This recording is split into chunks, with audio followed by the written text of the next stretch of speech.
Quelle sorte d'obéissance Dieu attend de nous? En relation avec la nature de l'obéissance, il y a 4 choses sur lesquelles j'aimerais attirer notre attention. Premièrement, Dieu attend de nous une totale obéissance et non pas une obéissance partielle.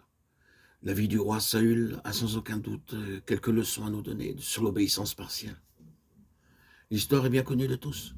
Dans 1 Samuel 15, 9 à 23, nous lisons qu'il fut demandé au roi Saül d'exterminer les Amalécites. Nous voyons la réponse de Saül au verset 9.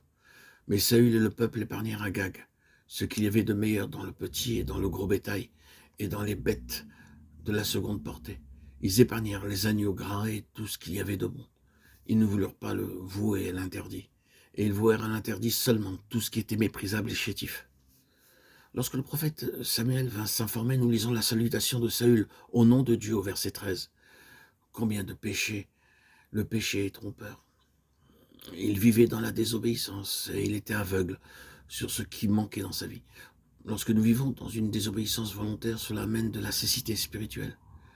Saül admit sa défection, quoiqu'il essaya de se justifier. Le danger pour Saül fut qu'il s'éleva dans une fière et pleine suffisance. Aux questions même du prophète Samuel, il répéta la même réponse décevante et entêtée. Il y a également le bêlement de la brebis dans nos vies. Nous pouvons chanter des cantiques de louange, mais cependant le bêlement est là dans les lieux où nous n'avons pas pu mettre les choses en règle, à cause de sa désobéissance. Saül devint complètement aveugle. Malgré le jugement sur lui-même, il voulait se justifier. Ce fut la seconde erreur qu'il commit. Au verset 21, nous voyons que Saül blâma le peuple. Mais le peuple prit des dépouilles. Combien cela ressemble à Adam? Dans une certaine mesure, il blâme également Dieu en disant « la femme que tu m'as donnée ». Lorsque Dieu nous convainc de quelques péchés dans nos vies, sommes-nous prêts à les abandonner? C'est la différence entre Saül et David.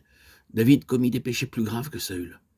Mais lorsque Dieu le confronta avec ce péché, David ne se justifia pas. David reconnut son péché et avec un cœur repentant alla devant Dieu, tandis que Saül voulut se justifier. Alors Saül dit à Samuel, « J'ai péché car j'ai transgressé l'ordre de l'Éternel et tes propres paroles. Je craignais le peuple et j'ai écouté sa voix. » Au verset 24. Il avait toujours des raisons pour justifier ses fautes. Combien cela est souvent vrai dans nos vies. Nous essayons toujours de justifier nos fautes. Nous blâmons ceux qui nous reprennent. La crainte de l'homme est un piège. Non seulement Saül craignait le peuple, mais il voulait aussi l'hommage du peuple. J'ai péché, honore-moi maintenant. Verset 30. Saül voulait l'honneur devant les hommes. La crainte des hommes et l'honneur devant les hommes peuvent faire obstacle à l'obéissance totale de Dieu.